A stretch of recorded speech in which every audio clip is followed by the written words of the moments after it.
My problem is with Salesforce One and the way it's been targeted at Salesforces that only do a certain amount of things, and we've got senior salespeople who've got reach to the whole of the system. And the last thing I'm going to do is put them on that because they're just going to hit the wrong thing and delete stuff. And I think Salesforce has missed a trick in spades by not giving an alternative profile. And they contradict themselves as well because they say, it's totally different if you're mobile and if you're at your desk. Well, give people a different profile and don't give them all the same stuff. So on that basis, my case was being put to the New Voice Media CTO meeting yesterday, and they've seemed to have misled themselves into thinking they can junk the old app that doesn't use Salesforce One. And my case is the kind of emperor's got no clothes. You've contracted to give me a solution. I'm not obliged to move to Salesforce One. And actually, the solution doesn't work too well, so I've got to fix it. So I'm a real evangelist for that case. I think Salesforce have just done something quite ridiculous. And I'm not really sure if this is in line with it, but there was an idea to make sure that there's a clean separation of the mobile user profile and the Salesforce desktop profile, right? Not really sure where that stands right now, but I would vote for that too because I really feel even though we could make things more specific to Salesforce One, it's a bit more of a workaround right now instead of a direct line of access. Yeah.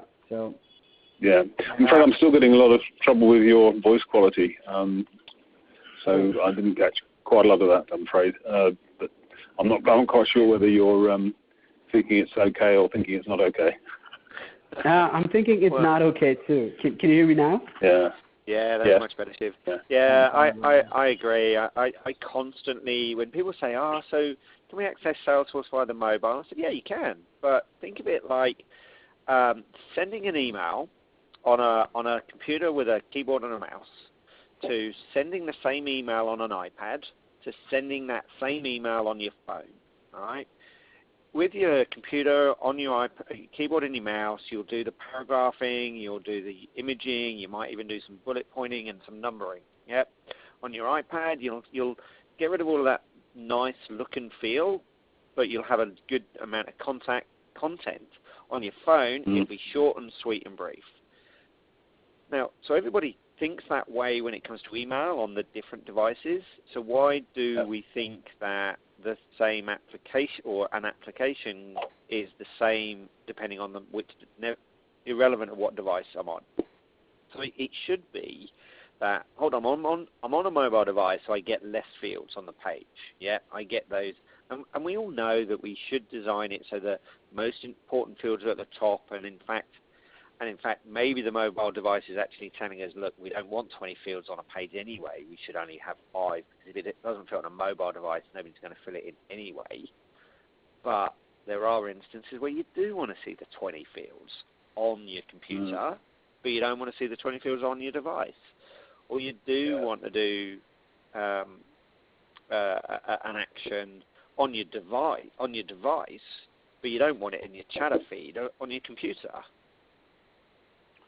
So I think that on your device, and Salesforce make this point in all their training, you need to go straight to the job you're doing. You don't want to navigate. You want you want your top 10 jobs there, and that's your icons. And that's very different from your desk profile, where you ramble over. I'm convinced, but I seem to be a very lone voice. I haven't really put it up on the forums, but I put it into our Salesforce people and to New Voice Media. And there's a few people I've spoken to that are of the same mind, and I'm absolutely sure of my ground for our case. And it seems like they're serving people who just send flocks of automaton salespeople out to do a very simple job. Then it'll work just like anything. I can quite see that. But you need to have a choice, whether to have a quite senior person in the company who then has a really handy presentation for when he's out just closing a sale. Yeah. No, I do hear you, and I think that it's a really mobile, and I think everyone in the world is learning about what does mobile mean. That's the problem. Is it's changing. We're all learning. It's evolving what a mobile sales rep means, and there's a lot of companies out there that still don't do mobile sales reps because they don't understand that they can. I mean, I work with a number of customers that still insist all of their staff go into the office to plug into their computers. And I go, really? Like, well, can he not work from home 1 day a week, 2 days a week to save him that 2-hour commute? Because he's got everything he needs in front of his laptop at home. So there's a lot of people that are a long way away from that mobile. But then there's definitely the CEOs. I'm about to go to a sales conference for 3 days for a customer next week. And the CEO, he runs his life just on his phone. So, because he doesn't have the time to log anything or do anything. So we're going to try and get him to just log those calls and those tasks for his PA on his phone. And just, look, there's a channel action. And he's got a really specific profile that's been designed around like 95% of his job being on his phone. So we've not had to worry about what does his profile look like on a desktop. Yeah. That will work. That's fine. And that will work because we don't have to have the dual profile scenario. Yeah. Right. And also, I think just to add to that, in the upcoming releases, I think we could be able to manage that a bit more efficiently with the Lightning App Builder coming in, and with also with existing publisher actions, because the App Builder will let us actually put in components and drag and drop certain stuff that you probably want to do on the mobile, which is not available in the desktop, right? So I'm looking forward to that too. I think it might be a solution for the problem that we're discussing. So it will be specific to the mobile. You just click on that tab. Probably want to complete a sales cycle, other than using the sales navigator, or do a specific set of actions. We could probably have components to do that. Is what I think. Yeah, I mean, being able to remove components is pretty key to this, and maybe replace them with these custom ones. But at the moment, you can't remove anything. With the App Builder, I think you can actually start from scratch. It's a blank canvas. You can just drag and drop components that you want, and you can delete stuff that you don't want. So only display the stuff that's really important to that user. And that would be that's what you should be able to do. You can't do that in Salesforce 1. I've done the training. You can't get rid of the rest of everything. If it's on their profile, it'll be on their Salesforce 1. Yeah. That's the very thing they haven't done. Definitely. That's true with the standard detailed object record. But now with the Lightning App Builder, that's the new one that's coming in, I think in Spring 15, you can create this custom app kind of feel where you just have to drag and drop Lightning components that have specific details on a blank canvas. So you have everything that you need, very specific to that person on that particular tab, and that's only for Salesforce 1. So Safe Harbor again, but I think that's out in Spring 15. Thoughts, Jason? I mean, I know very little about the Lightning. I know very little about the Lightning component builder, I'm afraid. So until I can get my hands on it and play with it, I sort of tend to ignore stuff. So, and Lightning component builder is one of them. Yeah, nobody's told me you can get rid of anything that's on the standard desk profile yet. I'd be surprised if Lightning helps you do that. I would say it adds to it, but not. Yeah, you can't remove stuff. I mean, I am seriously considering, we've got some profiles to spare, giving some of our people 2 accounts. Oh, no. And that's about the only way. An extra 85 quid a month. And that's the only way you can do it. I mean, I've been to the training. I was very frustrated with the training because it had bags of config, because it was a techies configures running it. And they lost any of the messages involved because people were trying to keep up with the laborious config tasks. They didn't even start them off with an existing org to do some config. It was writing an app from scratch, which was a complete waste of time. And it took a lot of dissecting throughout the day to reveal the fact that it was completely non-adoptable because of this lack of exclusion. I was rather frustrated by the event. I mean, yeah, config's jolly good fun, but I mean, to have a whole day's config when you're trying to get at the guts of what the thing does and doesn't do. And people out there don't know it doesn't do that because they haven't picked that up. They picked up a lot of flashy, techie stuff. It's back to the old days, really, of the technology driving the product, and people have to find out about whether it does solve any customer needs. I find it very old-fashioned for Salesforce, to be honest. It's right back to my days of telco, where, of course, early days of telco, you'd be given what service they damn well wanted to give you, and it wouldn't relate to customer needs. And very slowly, they dragged themselves out of that over a 20 years period. But Salesforce, I think, have slipped back into we've got some lovely technology for you. Well, what, you don't need it? You should have, you should have said, or we should have known. I'm pretty sore about it, really. And I've invested a lot of time trying to see if it's of any use, and the answer is no, so far. Bitter of England. So, Shiv, where's the best place for Malcolm to have those conversations with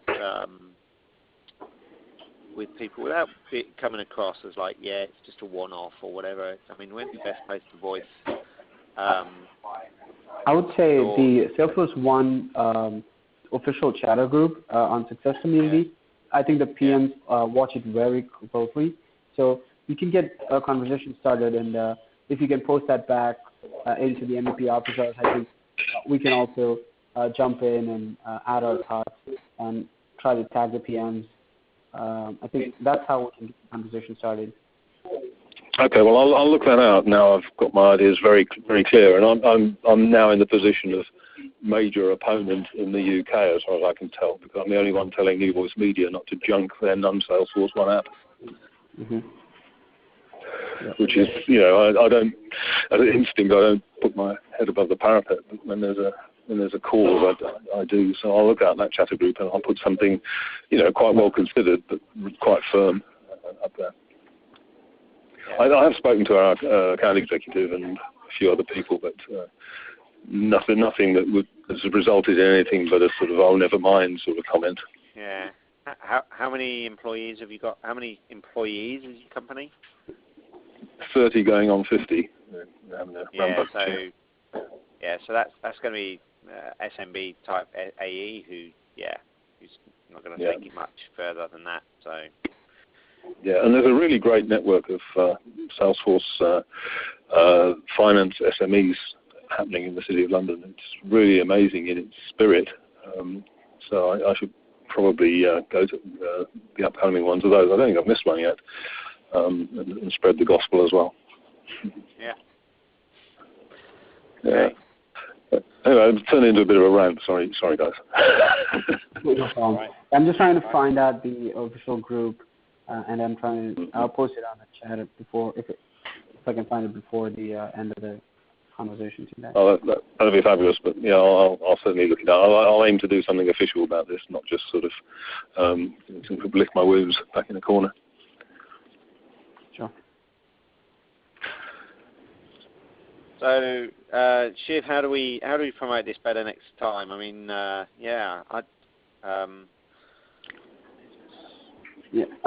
would say, so what I do right now is just send out the invitations to everybody who's ever attended the MP officers and try to post it in the user groups. I think from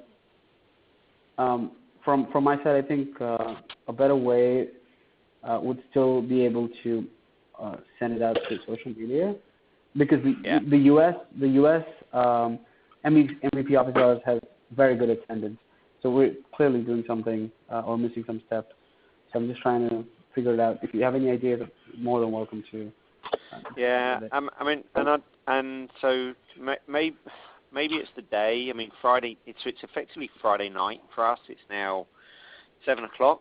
I'm my family's had a bite to eat around me, and I'm on my second beer, so maybe Friday night's not the best for Australia, and we have a massive problem with Salesforce Australia in promoting these sort of things, but maybe I'll get my marketing person to try and touch base with a couple of key people and get I don't think I actually, to be honest with you, I don't think I saw it until 2 days ago, and is that on again already? So yeah, we probably need a bit more strategy and what's the word I'm looking for? Consistency in that promotion. So yeah, weekly, monthly reminders or whatever it is. It's every 2 weeks, so it doesn't need monthly reminders. But yeah, a weekly reminder and then a ramping up. I would like to see it not on a Friday night, so that might help. Yeah. Let's try sometime different next time. I think we can try it Thursday,